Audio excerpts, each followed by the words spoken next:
গেল তিনটি পাতানো নির্বাচনের পরিকল্পনা হয় ২০০৮ সালের ভোটের পরেই। আওয়ামী লীগকে ক্ষমতায় রাখার পরিকল্পনার অংশ হিসেবে তত্ত্বাবধায়ক সরকার ব্যবস্থা বাতিল করা হয়। প্রধান উপদেষ্টার কাছে ২০১৪, ১৮ ও ২৪ সালে জাতীয় সংসদ নির্বাচনের তদন্ত রিপোর্ট জমা দিয়ে ব্রিফিংয়ে এসব কথা জানান কমিশনের চেয়ারম্যান বিচারপতি শামীম হাসনাইন।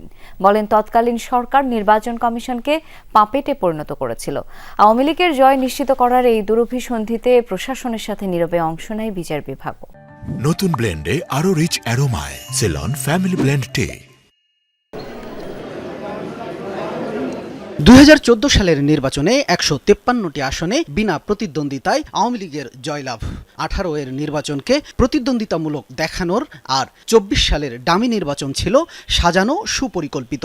আর এই পরিকল্পনায় যুক্ত ছিল তৎকালীন সরকার প্রধান ও রাষ্ট্রীয় সংস্থাগুলো।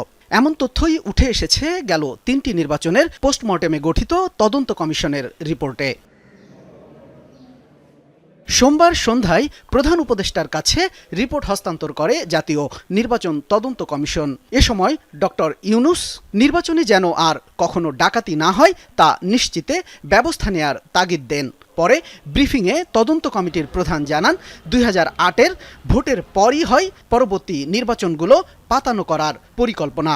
এই ২০১৪, ২০১৮ আর ২০২৪-এর ইলেকশন, তিনটা ইলেকশন বটে, কিন্তু এটার মাস্টার প্ল্যান কিন্তু একটা। এই মাস্টার প্ল্যানটা হয়েছে ২০০৮ সালের পরে। ওখান থেকেই একটা স্ট্র্যাটেজি ছিল যে কেয়ারটেকার গভর্নমেন্টটাকে বাতিল করা। কেয়ারটেকার গভর্নমেন্ট সিস্টেমটা বাতিল করার জন্য ২০১১, ১৫, 15th অ্যামেন্ডমেন্টে ওটা বাতিল করা হয়। কমিশনের সদস্য শামীম আল মামুন বলেন, বিগত তিনটি নির্বাচনের কারসাজিতে জড়িত ছিল আমলা, পুলিশ ও গোয়েন্দা সংস্থার একটি অংশ।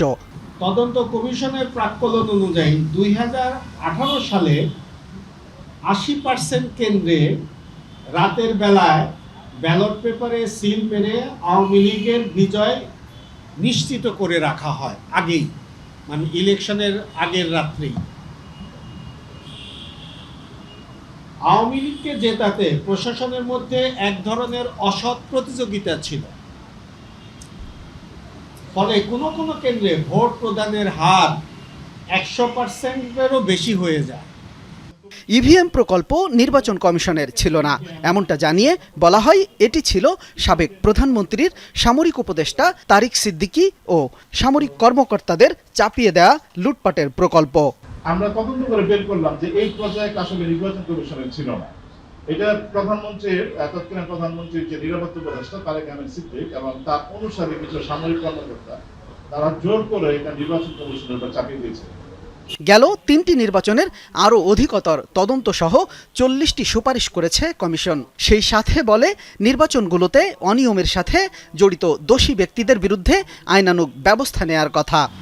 এবং সরাসরি ক্রয়ের যে আদেশ। শামীম রেজা, যমুনা নিউজ, ঢাকা।